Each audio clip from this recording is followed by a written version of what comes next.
সঞ্চয় আমি ভুলিনি, আমি কত সম্মুখে যাহা পাই। 1969 থেকে 2024 বাংলাদেশের রাজনৈতিক ইতিহাস দেখলে একটা জিনিস পরিষ্কার হয়, এদেশ আন্দোলন আর নির্বাচন প্রায় অস্থিরতার সঙ্গে জড়িয়ে গেছে।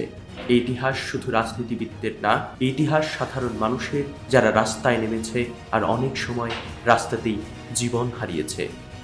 1969 সাল, তৎকালীন পূর্ব পাকিস্তান, আইয়ুব খানের সামরিক শাসনের বিরুদ্ধে ক্ষোভ জমেছিল বহুদিন ধরে। ছাত্ররা প্রথম রাস্তায় নামে, তারপর শ্রমিক, চাকরিজীবী, সাধারণ মানুষ।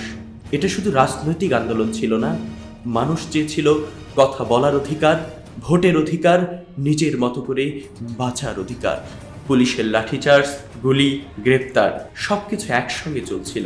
অনেক মানুষ আহত হন, অনেকে প্রাণ হারান।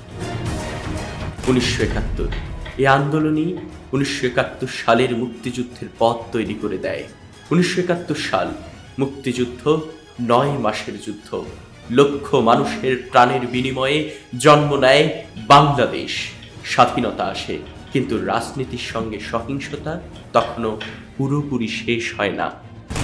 1972 থেকে 1989 এই সময়কাল ছিল বাংলাদেশের ইতিহাসের রক্তাক্ত অধ্যায়। স্বাধীনতা যুদ্ধের ক্ষত ও রক্ত তখনও শুকায়নি। এরই মধ্যে জাতি প্রত্যক্ষ করে ষড়যন্ত্র, রক্তের হোলি খেলা। ষড়যন্ত্রের শিকার হয়ে প্রাণ দেয় অনেক শ্রেষ্ঠ সন্তান।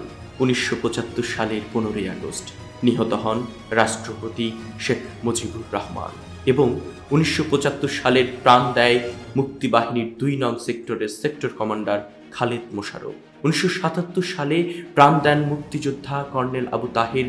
1981 সালে আরেকটি হত্যাকাণ্ড প্রত্যক্ষ করে জাতি। নির্মমভাবে শহীদ হন রাষ্ট্রপতি জিয়াউর রহমান। 1990 সাল স্বৈরাচার বিরোধী আন্দোলন। এরশাদ সরকারের বিরুদ্ধে ছাত্র, পেশাজীবী, রাজনৈতিক দল সবাই একসঙ্গে রাস্তায় নামে। 10 নভেম্বর ঢাকার রাজপথে গুলিতে নিহত হন শহীদ নূর হোসেন। তার বুকে লেখা ছিল, স্বৈরাচার নিপাত যাক, গণতন্ত্র মুক্তি পাক। এই ছবি সারা দেশে ছড়িয়ে পড়ে। মানুষ বুঝে যায় এই আন্দোলনের মূল্য রক্তে দিতে হচ্ছে। 27 নভেম্বর চিকিৎসক ও রাজনীতিক ডাক্তার মিলন সচিবালয়ের সামনে গুলিতে নিহত হন। তার মৃত্যুর পর আন্দোলন আরও তীব্র হয়। শেষ পর্যন্ত স্বৈরশাসনের পতন ঘটে। 1996 সাল নিরপেক্ষ নির্বাচনের দাবিতে দেশ জুড়ে আন্দোলন, অবরোধ, হরতাল, পুলিশের সাথে সংঘর্ষ। অনেক জায়গায় সাধারণ মানুষ এই সংঘর্ষের মধ্যে পড়ে যায়, প্রাণ হারান অনেকেই। 2001 সাল নির্বাচনের আগে ও পরে রাজনৈতিক সহিংসতায় ছড়িয়ে পড়ে হামলা, ভাঙচুর, লুটপাট। অনেকেই নিহত হন, অনেকে এলাকা ছাড়তে বাধ্য হন। নির্বাচন মানে নিরাপত্তাহীনতা, এই ধারণা তখন আরও শক্ত হয়।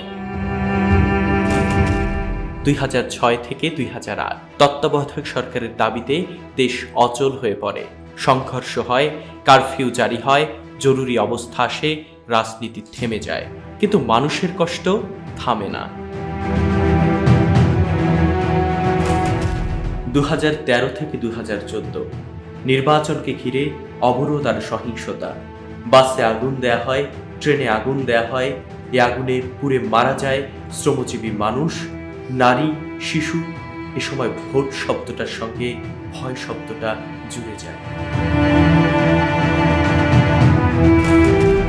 2018 সালের নির্বাচনেও উত্তেজনা ও সহিংসতা। অনেক মানুষ ভোট দিতে গিয়ে ভয় পায়। রাজনীতি মানে আবারও ঝুঁকি। 2024 সাল কোঠা সংস্কার আন্দোলন। এই আন্দোলন শুরু হয় চাকরিতে ন্যায্য অধিকারের দাবিতে। প্রথম দিকে আন্দোলন শান্তিপূর্ণ ছিল, কিন্তু পরে পরিস্থিতি বদলাতে থাকে। শিক্ষার্থী আর পুলিশের মধ্যে সংঘর্ষ হয়, গুলি, টিয়ারশেল, ধাওয়া পাল্টা ধাওয়া। এই আন্দোলনে প্রথম নিহত হন আবু সাহিদ। তার মৃত্যুর খবর সারা দেশে ছড়িয়ে পড়ে। এরপর নিহত হন বীর মুগ্ধ। এই 2 তরুণের মৃত্যু মানুষকে নাড়িয়ে দেয়। এই কোঠা আন্দোলনের বর্বরতা কেড়ে নিয়েছে অনেক শিশুসহ তরুণের প্রাণ।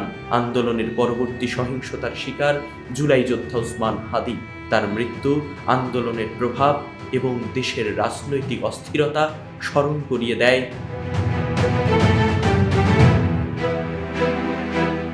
1969 সাল থেকে 2024 পর্যন্ত একটা বিষয় বারবার ফিরে এসেছে। দাবি যাই হোক, শেষ পর্যন্ত মূল্য দিতে হয়েছে মানুষকে। রাস্তায় নামা মানে ঝুঁকি নেওয়া, ভোট দেওয়া মানে আতঙ্ক নিয়ে বের হওয়া। আজ বাংলাদেশ দাঁড়িয়ে আছে আরেকটি নির্বাচনের সামনে। 12ই ফেব্রুয়ারি 2026-এর নির্বাচন।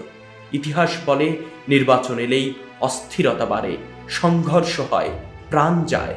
এবার মানুষ প্রশ্ন করছে, এই রক্তের ইতিহাস কি বদলানো যাবে না? 55 বছরের অভিজ্ঞতায় আমরা দেখেছি, নির্বাচন এলেই রক্ত, অরাজকতা, সংঘর্ষ। কিন্তু এবার আমরা চাই আর কোনো রক্ত না ঝরুক, আর কোনো অরাজকতা না হোক। এবার সমাধান দরকার। গুলির শব্দ নয়, ব্যালটের শব্দ দরকার।